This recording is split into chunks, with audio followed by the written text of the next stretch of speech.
Under the blazing sun of the Pacific, the deck of the carrier quaked with the rhythm of war machines. Men shouted orders, boots hammered against steel, and the air stung of oil and salt water. But amid the storm of preparation, there was one figure moving quietly.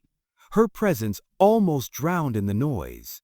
She bent low to the heavy crates of ammunition, her gloved hands steady as she slid them across the deck with a precision that betrayed both strength and restraint.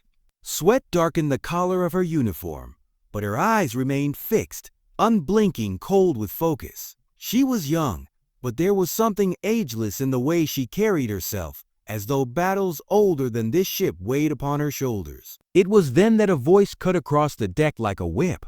The Admiral's, a tall, rigid figure who carried authority like a sword. His sharp eyes swept the deck until they caught on her, lingering with a look not of respect but of suspicion. He stepped closer, the chaos of the deck parting around him as sailors glanced quickly away. "You there," he barked, his words crisp and cold. "You're out of line." She did not flinch, did not speak. She barely straightened, her hand still on the crate, her gaze leveled on the horizon as though she had not heard. The Admiral's jaw tightened. Silence in the face of authority was dangerous. And yet it was that silence which drew his eyes lower to her chest, where her jacket shifted slightly with her movement. Something caught the light, subtle, concealed beneath her uniform, but visible enough for an experienced eye to notice. A medal. Not pinned in display, but hidden away as though it were a secret she carried. The Admiral froze, his voice faltered.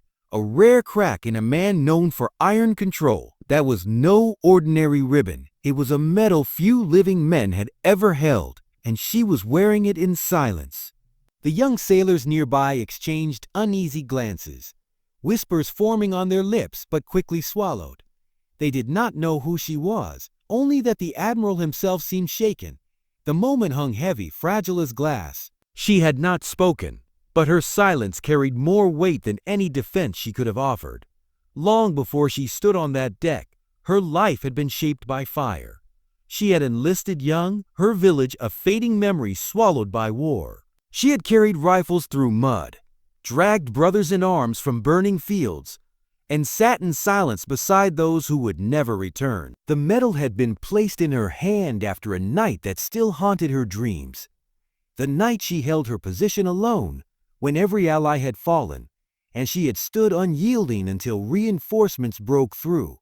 She had never spoken of it. She had never displayed it. To her, the medal was not glory. It was a grave marker for those who did not come home. And so she hid it, pressing it close to her heart as if to carry them with her, invisible to the world. Now on the carrier, her silence became a shield once more. The Admiral studied her, suspicion slowly giving way to unease. Authority gave him strength, but in her stillness, he felt something greater, something untouchable.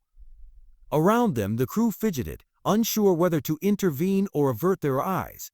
The injustice of the moment burned quietly. She was questioned, dismissed, treated as if she did not belong, when the truth lay heavy and unspoken beneath her jacket.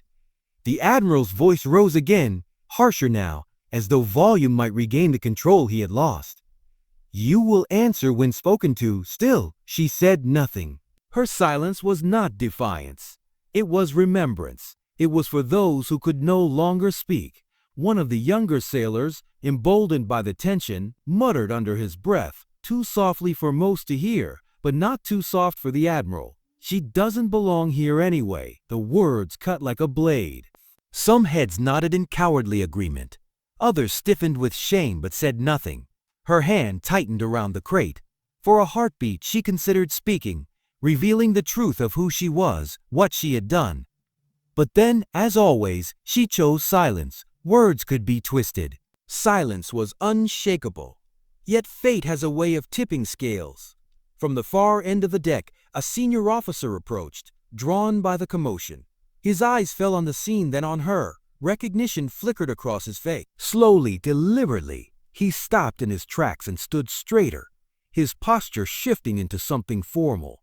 Without a word, he raised his hand in salute. The deck went still. The Admiral turned sharply, his anger checked by the gesture. But it was not only the one officer. Another passing by, caught sight of her and followed suit. Then another, and another. One by one, men who knew the weight of her silence lifted their hands to their brows until the entire deck was transformed. The air thrummed not with noise, but with something deeper, respect so profound it demanded no explanation. The Admiral's face drained of color. He understood now, though he could not yet speak it. Authority had shifted. He, the man who commanded a fleet, now stood surrounded by silent honor greater than his rank.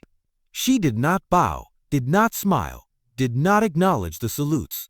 She simply returned to her work, lifting the crate with steady hand. The metal at her chest caught the light once more before disappearing beneath the fabric of her uniform, as though reminding all who saw that true valor does not seek an audience. A single line echoed in the silence, carried not from her lips but from the weight of her presence. Strength is not in the voice that commands, but in the silence that endures. The Admiral lowered his gaze. Authority could demand obedience, but it could not command respect. Respect had to be earned, and she had earned it in ways that humbled even the highest of ranks. As the deck slowly returned to its rhythm, the whispers shifted. No longer dismissive, they were reverent, carried with awe. Those who had doubted her now looked upon her as though seeing her for the first time. And though she would never say it aloud, though she would never pin the medal proudly upon her chest, the truth had been revealed. Her silence was her greatest declaration. By nightfall, word had spread through the carrier like wildfire. Men spoke of the quiet figure who bore a hidden medal, of the Admiral who faltered before her, of the silent salutes that had united the deck. She remained the same, silent, steadfast, carrying her burden as she always had. But now, when she moved through the ship, men stepped aside not out of regulation, but out of respect. Her silence had spoken louder than any speech, any defense, any protest, and in that silence, a truth became clear to all who had witnessed it.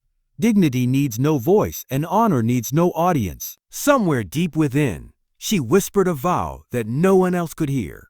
For the brother she had lost, for the battle she had endured, for the silence that would always remain her companion, she would carry it forward. And as the carrier cut across the endless ocean, those who had once questioned her now carried a lesson that would outlast the war, that sometimes the strongest act of defiance, the most unshakable act of strength, is the silence of a hero who has already given everything.